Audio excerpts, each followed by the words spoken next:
Hai semua, bertemu lagi dengan saya di channel YouTube saya. Pada video kali ini, saya akan sedikit membagikan suatu cerita mengenai sebuah mitos di suatu desa.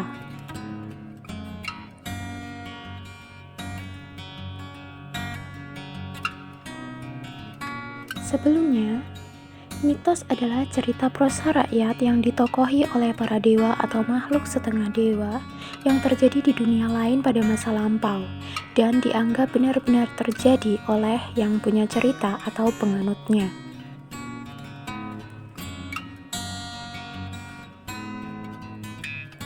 Mitologi Dewi Padi atau Dewi Sri. Cerita tentang asal-usul beras yang dikaitkan dengan cerita Dewi Sri. Hampir seluruh daerah di Indonesia, mitologi tentang beras selalu dikaitkan dengan cerita Dewi Sri. Walaupun tema ceritanya sama, yaitu Dewi Sri, tetapi setiap daerah memiliki cerita yang berbeda tentang tokoh Dewi Sri.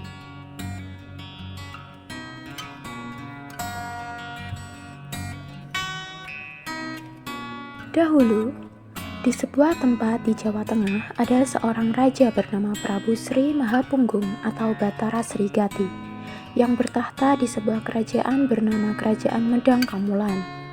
Batara Srigati adalah putra Sang Hyang Wisnu dan Dewi Sri Sekar atau Batari Sri Widowati yang diutus ke bumi untuk menjaga kelestarian dunia.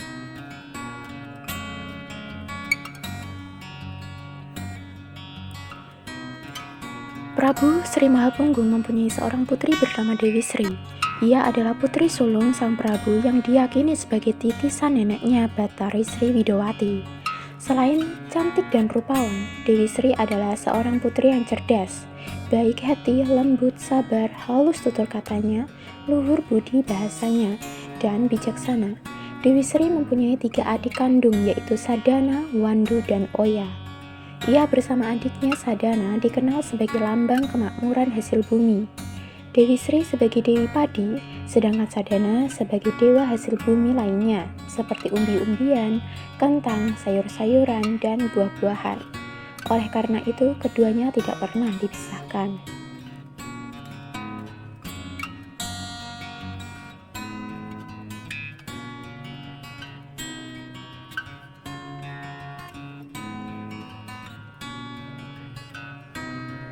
Suatu ketika, Sadana diminta oleh ayah dan ibunya untuk menikahi seorang putri bernama Dewi Panitra, cucu Eyang Pancaresi.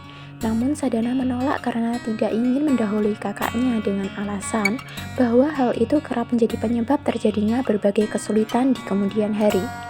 Melihat sikap putranya itu, Prabu Sri Mahapunggung berupaya membujuknya. Sadana hanya terdiam, hatinya sedang gundah gulana.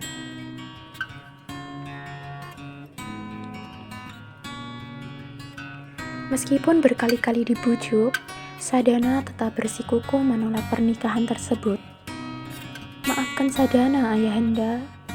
Tidak sepantasnya seorang adik mendahului kakaknya menikah, kata Sadana. Rupanya perkataan Sadana itu membuat marah ayahandanya. Ia dianggap sudah berani bersikap lancang karena tidak patuh pada nasihat orang tua. Untuk sang ibu, berhasil meredam kemarahan ayah Sadana.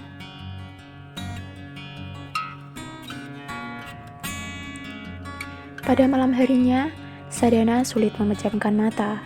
Pikirannya sangat kacau, sedih, dan bingung.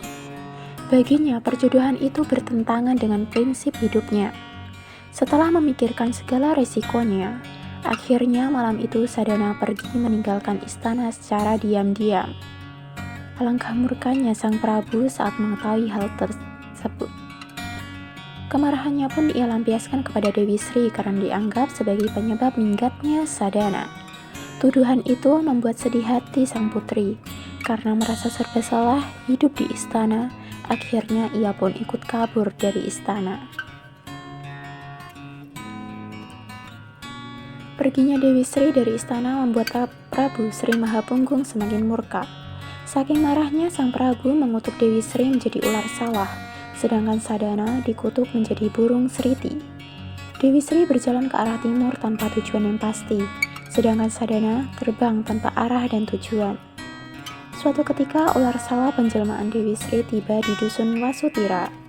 Karena lelah, ular sawah itu kemudian tidur melingkar di lumbung padi milik seorang penduduk bernama Kiai Briho.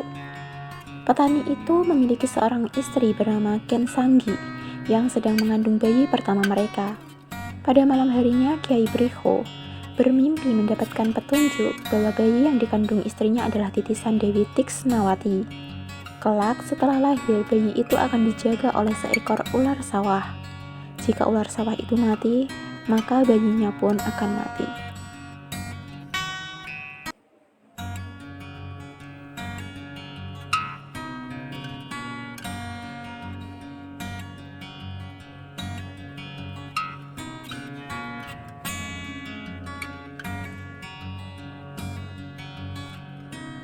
Oh, alangkah bahagianya hidupku jika mimpi itu kelak menjadi kenyataan. Aku pun berjanji akan menjaga dan merawat ular sawah itu, gumam Kiai Briho dengan perasaan gembira. Hari itu, persediaan beras Kiai Briho untuk dimasak oleh istrinya telah habis. Ketika hendak mengambil padi di lumbungnya, ia dikejutkan oleh seorang ular sawah yang melingkar di atas tumpukan padinya. Petani itu pun langsung teringat pada mimpinya. Mungkin ular inilah yang menjaga anakku kelak. Kiai Briho pun akhirnya merawat ular sawah itu dengan baik. Ketika istrinya telah melahirkan seorang anak perempuan, ia kemudian meletakkan ular sawah itu di dekat bayinya yang berada di kamar tengah di rumahnya. Sejak itulah Kiai Briho bersama sang istri merawat anak mereka bersama ular sawah itu dengan hati-hati. Setiap hari mereka memberi makan ular itu dengan katak. Suatu malam, Kiai Briho kembali bermimpi. Dalam mimpinya, ular sawah itu menolak diberi makan katak. Ular itu minta diberi sesajen berupa sedah ayu, yakni sirih beserta perlengkapannya, bunga, dan lampu yang harus selalu dinyalakan. Ketika terbangun, Kiai Briho pun langsung menyiapkan sesaji sebagaimana permintaan ular sawah itu.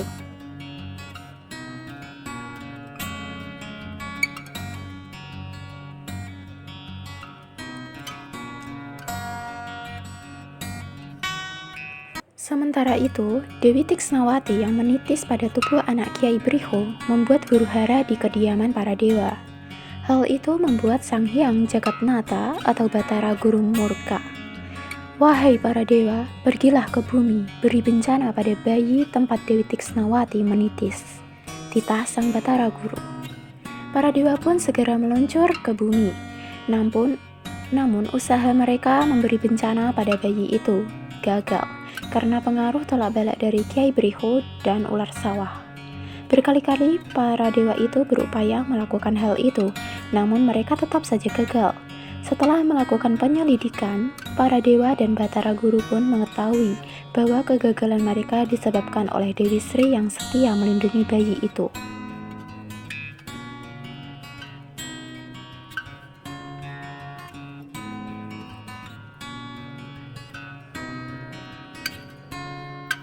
Atas perintah Batara Guru, para bidadari pun turun ke bumi untuk membujuk Dewi Sri agar mau menjadi bidadari di Kahyangan.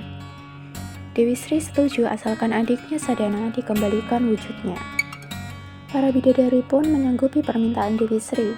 Namun ketika mereka hendak memenuhi permintaan tersebut, ternyata Sadana telah dikembalikan menjadi manusia oleh sosok yang sakti, yaitu Bhagawan Brahmana Marhesi, putra Sang Hyang Brahma.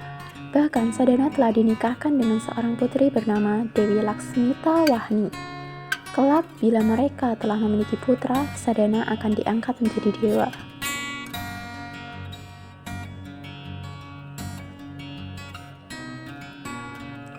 Berita tentang Sadana kemudian disampaikan kepada Dewi Sri.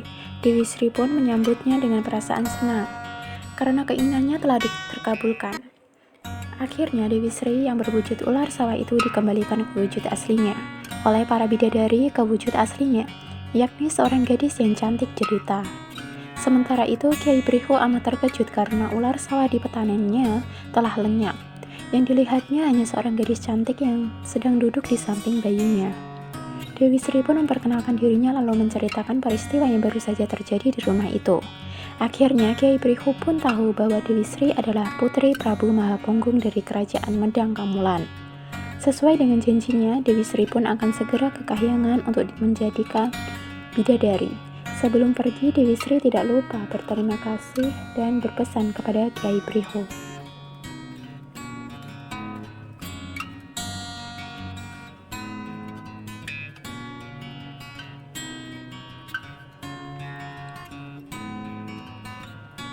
Terima kasih Kiai Prihu atas segala bantuannya selama saya tinggal di rumah ini, ucap Dewi Sri. Agar sandang dan pangan keluargamu selalu tercukupi, jangan lupa untuk memberi sesajen di ruang tengah rumahmu. Usai berpesan, Dewi Sri pun moksa dan kemudian menuju ke Kahyangan. Seperti tinggal Dewi Sri, Kiai Prihu pun langsung menyediakan sesajen di ruang tengah rumahnya.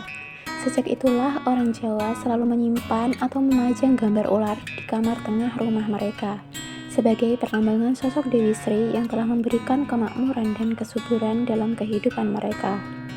Tidak hanya itu, orang juga percaya bahwa jika ada ular masuk ke dalam rumah, itu berarti pertanda sawahnya akan memberikan hasil atau rezeki yang baik.